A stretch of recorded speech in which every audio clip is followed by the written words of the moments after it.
por parte do governo agora tem vários projetos focados nesse tema da segurança, da criminalidade, para articular na Câmara. Hoje também a gente acompanha a repercussão das declarações do presidente Lula, que mudou aí de tom ao falar sobre a mega operação no Rio de Janeiro, que ensejou todas essas discussões, classificou como matança. A Samantha Klein está na linha para conversar com a gente sobre esses assuntos. Samantha. Marcela e Vera, a gente tem aí essa repercussão quase que imediata da manifestação do presidente Lula, a Reuters e a Associated Press, falando que a mega operação se tratou de uma matança, que o governo quer fazer uma investigação e que a operação pode ser classificada como desastrosa. Entre os críticos estão, por exemplo, o deputado Sóstenes Cavalcante, do PL de Jair Bolsonaro, afirmando que Lula saiu do armário, agora quer investigar com a PF o que ocorreu no Rio de Janeiro, e também criticou o fato de não terem sido citadas as mortes de 4 policiais. O líder do Novo, Marcel Van Hatten, que também é bastante crítico ao governo Lula, classificou a definição do presidente como um equívoco e elogiou a operação. Segundo ele, o caso foi altamente efetivo. Já o líder da oposição, deputado Zucco, classificou como um escárnio. Ressaltou que a Polícia Federal é subordinada ao governo e teria sido informada dessa operação. O presidente do PP, Ciro Nogueira, afirmou que o presidente se equivoca, prova de novo que acha que os traficantes são vítimas, e aí também disse que o presidente Lula classifica a vida de policiais como valendo menos que a de políticos. Já o líder do governo, José Guimarães, afirmou que a manifestação de Lula está correta, que ele mesmo já tinha criticado a falta de critério na operação. E aí, logo depois da repercussão das manifestações de Lula, o próprio foi às redes sociais, escreveu que o governo vem tomando uma série de medidas na área da segurança pública. Vera, Nadédia e Carol, pedindo desculpas aí a Nadédia, que chamei de Marcela. As duas têm vozes lindas e aí eu me confundi. Sem problema nenhum, Samantha. Me diz uma coisa, o presidente da Câmara, Hugo Mota, vai ajudar o governo na manobra para evitar que o projeto da oposição a respeito de facções passe na frente do governo, seja votado antes? Como é que está aí o clima para essas votações em série de projetos da área de segurança? Olha, Vera, o governo se incomodou aí com esse avanço da oposição e até com aquela decisão do presidente da CCJ, Paulo Aze, em colocar em votação o relatório do Nicolas Ferreira. Na CCJ, então, ele foi designado relator, viu aí como uma manobra política, sendo que Hugo Mota já tinha afirmado que era uma prioridade tratar da segurança pública, mas avançar com o PL antifacções. Aí, o que aconteceu? Hugo Mota, num acordo com o governo, colocou uma série de sessões plenárias para votação. A pauta é bem extensa, né, colocando uma sessão desde de manhã, que acabou começando à tarde, a votação propriamente dita, e também duas, aí preenchendo todo o horário, impedindo que a comissão votasse, então, o projeto da oposição que trata de equiparar as facções a organizações criminosas. Mas agora a gente teve aí uma novidade, porque o autor desse projeto, Danilo Forte, encaminhou um pedido à mesa diretora de apensamento do texto dele ao PL antifacções. Portanto, qual é a ideia? E aí a expectativa é que Hugo Mota acabe aceitando esse apensamento, dando ali oportunidades para os dois lados, digamos assim, agradando o governo e também a oposição. Claro que é uma decisão que ainda tem que ser feita, mas é bem possível que ocorra. Lembrando que esse PL que equipara as facções criminosas a organizações terroristas teve a urgência aprovada lá em maio, então já está aí há um tempinho. Então, o que acontece? Pelo menos temporariamente fica ali em suspensa a aprovação desse projeto, antes furando a fila dos projetos do governo.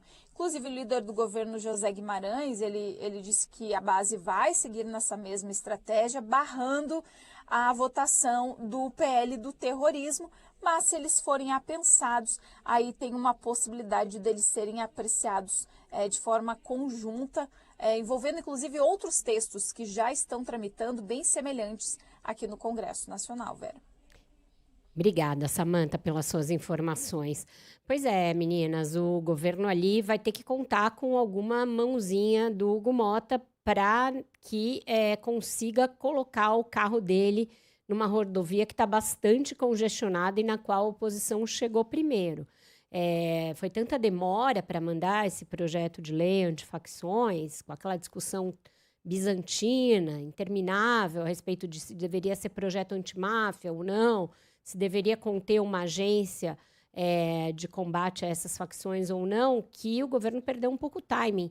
E os projetos da oposição chegaram antes e chegaram com um teor que não agrada o Palácio, que não agrada o Executivo, porque tem toda essa discussão a respeito de classificar essas organizações criminosas como terroristas, enquanto o governo avalia que terrorismo se classifica em casos muito, muito específicos de xenofobia, de tentativa de abolição de uma religião, ou de um povo, ou de uma etnia, que tem que ter algum componente político, de tentativa de tomada de poder, enfim, várias características que não estariam presentes no crime urbano, no crime, mesmo no narcotráfico, no crime que há no Brasil, nas fronteiras, praticado pelas facções criminosas que operam aqui. Então, vai-se ter essa discussão grande. Se houver o apensamento, isso para o governo também não é o ideal, porque aí você está juntando o projeto do governo com esse outro e pode sair qualquer coisa dessa mistura, qualquer projeto que não seja do governo. Então, vai ser difícil para o governo dizer que o projeto dele passou, porque vai ter um bololô ali de vários projetos, mas é o que se pode fazer. É melhor isso que o projeto da oposição passar na frente, ser votado antes e com grandes chances de passar com a configuração partidária que existe na Câmara hoje. Agora, Vera, e essa declaração do presidente Lula, ele vinha adotando um tom muito cauteloso, né? Desde a operação na semana passada, falando pouco, não falou na posse do Guilherme Boulos, depois divulgou um vídeo nas redes sociais, sempre focando muito na questão da cooperação com o Estado do Rio de Janeiro, evitando fazer críticas, até porque as pesquisas têm mostrado um apoio grande da população a essa ação policial. E aí hoje o Lula chama de matança a operação que aconteceu no Rio de Janeiro, claro que a oposição reagiu, né? Você acha que tem um cálculo político do Lula por trás disso, ou foi mais uma vez o Lula falando de improviso e talvez indo contra a estratégia que vinha sendo adotada até agora pelo governo? Olha, o que eu ouvi não me convenceu de todo, Carol, porque seria o fato de que o presidente usou esse tom porque estava falando para veículos internacionais e fora do Brasil.